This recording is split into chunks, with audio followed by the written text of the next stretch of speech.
why me? I couldn't understand the reason why I should, if you like, be selected to receive an award like this.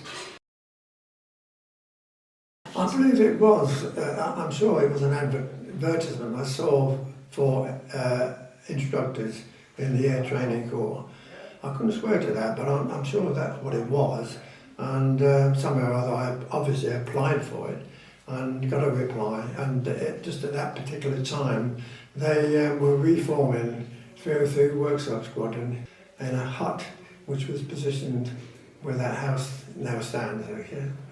We were very fortunate moving it here later on. So yeah, that's how it started. I enjoy doing it. It keeps the old brain box going, you know. And I enjoy it. I enjoy talking to the cadets, passing on information. And the best thing is on these presentation parades to see them performing. I still get a kick out of that, you know. Although I still enjoy doing what I do, I only lecture once every week now.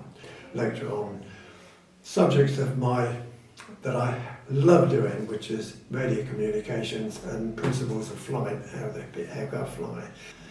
So long may it rain, I just carry on as long as I can. It brought me back to my association with the Royal Air Force, which that's what I wanted basically.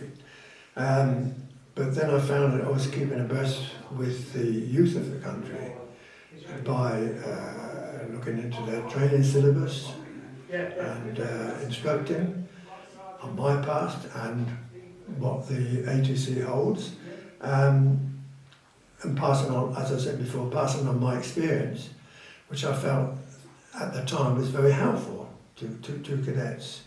Travel, there was a lot of travel, overseas camps, United Kingdom camps, all sorts of things was happening. And I was able to revisit some of the places that I served in the RAF, particularly to RAF Locking on a summer camp, which is where I started my boy entrant training. So the experiences were, there were so many. I constantly keep looking at my memoirs because in them I had a lot more time to devote to this, and yeah, but there are probably a few more experiences I've had. But they've been wonderful experiences, meeting people and people who I would never have met in normal life. Now, this is very, very difficult because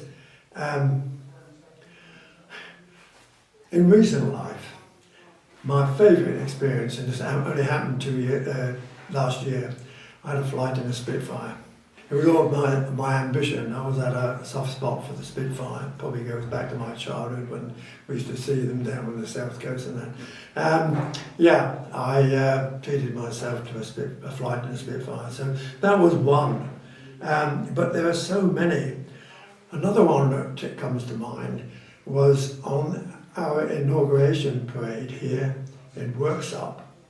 The then Duke of Portland was present, and I was on parade there, stood to attention, and he came up to me and he put out his hand to shake my hand. Well, you don't shake hands when you're being inspected, do you? Yeah? So I thought, hell with it. I took the glove off and I shook his hand because he was asking me about where I lived and that sort of stuff. That was a wonderful experience, and I've never forgotten that, but the Duke of Portland, yeah. I've been a very keen glider pilot. I've done a lot of flying, and but most of the flying was done in gliders. I mean, I had my own glider. I used to fly it locally at Gamston, which is just down the road from here. And part of the progression, if you like, was my Silver Sea certificate. And for that you had to do 3 legs, a height, you had to achieve one height, a duration and a distance. Yeah. And if you achieved them, then you got your Silver Sea certificate.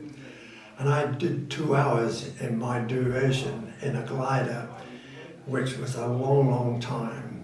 And when you think there's no engine in it, you know, you've got to stay up there. So that was probably another fond memory of mine.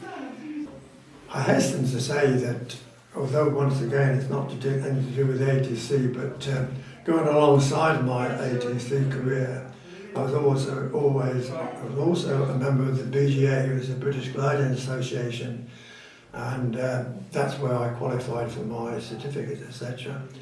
And I also became a chief engineer with them, and an inspector, so I could inspect using my experience as an RAF training instrument mechanic.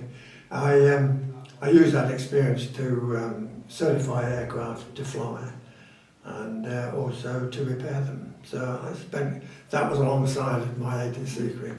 Remembering that because it was aviation, it also helped cadets in their training as well. Really, the biggest challenge to me was taking on, when I retired from uniform service in 1992,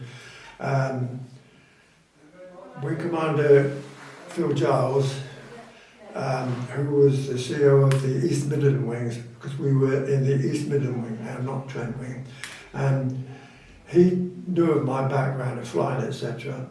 And he said, I've got a job for you. Would you mind taking on the Ralph Reed Buckle flying bursary as the gliding liaison officer? That was the full title. Well, I was on my own at that particular time. There was nobody to help me. And I took it on.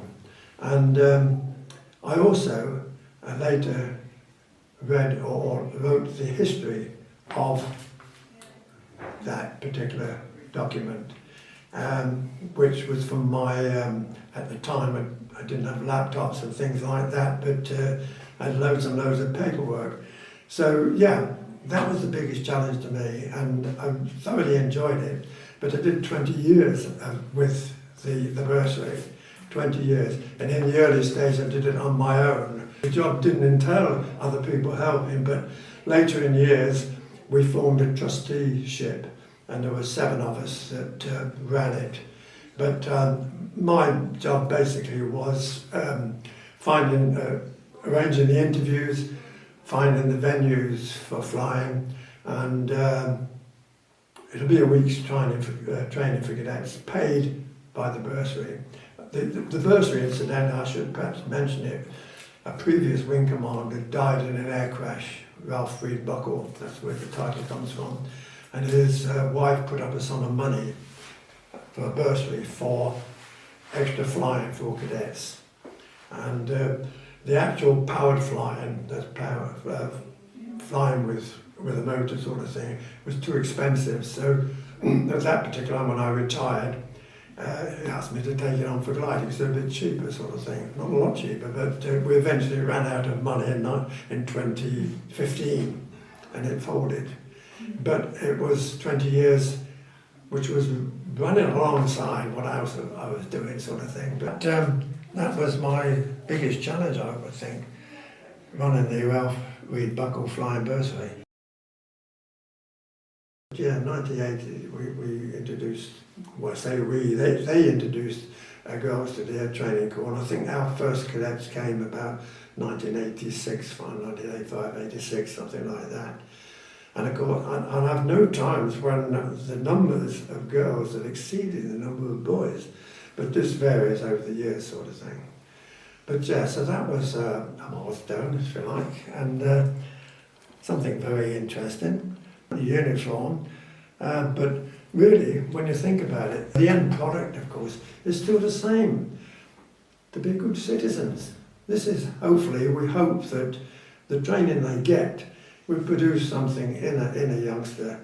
It doesn't do, not for everyone, but most of them, I think, leave at the end of their term